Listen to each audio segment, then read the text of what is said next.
બનાસકાંઠા જિલ્લામાં યોગ પ્રત્યે લોકોમાં ઉત્સાહ વધે અને આરોગ્ય પ્રત્યે જાગૃતિ ફેલાય તે હેતુથી ડીસા લાયન્સ ક્લબ અને યોગ એસોસિએશન બનાસકાંઠા દ્વારા 5મી જિલ્લા કક્ષાની યોગાસન સ્પર્ધાનું સફળ આયોજન કરવામાં આવ્યું હતું. લાયન્સ ક્લબ ઓફ ડીસા અને યોગ એસોસિએશન બનાસકાંઠા દ્વારા સંયુક્ત આયોજન હેઠળ 5મી જિલ્લા કક્ષાની યોગાસન સ્પર્ધા યોજાઈ હતી. આ કાર્યક્રમમાં ડીસા સહિત સમગ્ર બનાસકાંઠા જિલ્લાના યુવાનો, વિદ્યાર્થીઓ અને યોગ પ્રેમીઓએ ભાગ લીધો હતો. સ્પર્ધાના માધ્યમથી યોગ દ્વારા તંદુરસ્તી અને માનસિક આરામ કેવી રીતે પ્રાપ્ત કરી શકાય તેના સંદેશ સાથે યોગના વિવિધ આસનોનું દર્શન પણ કરાવાયું હતું.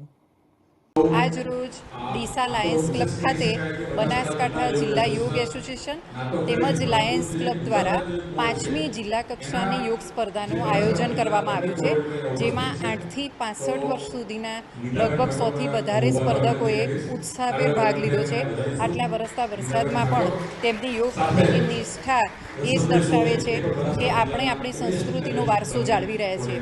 ભારતીય સંસ્કૃતિનો અમૂલ્ય વારસો એટલે યોગ, અને એને લોકોએ ખૂબ જ સરસ રીતે આજે સ્પર્ધામાં ભાગ લીધો છે.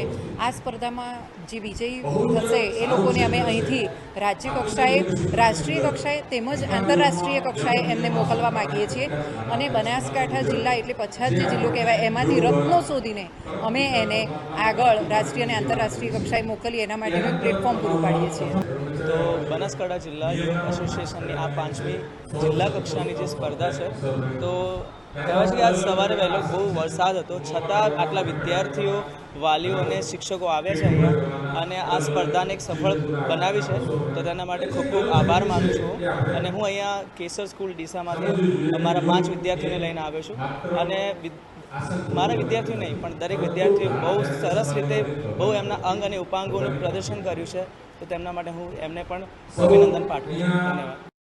આ યોગાસન સ્પર્ધાના માધ્યમથી નાના બાળકો અને યુવાનોમાં યોગ પ્રત્યે રસ અને આરોગ્ય પ્રત્યે સતર્કતા વધે તે આયોજકોનો મુખ્ય હેતુ રહ્યો હતો. અંતે તમામ વિજેતાઓને સન્માનિત કરીને કાર્યક્રમ સફળતાપૂર્વક સંપન્ન કર્યો હતો.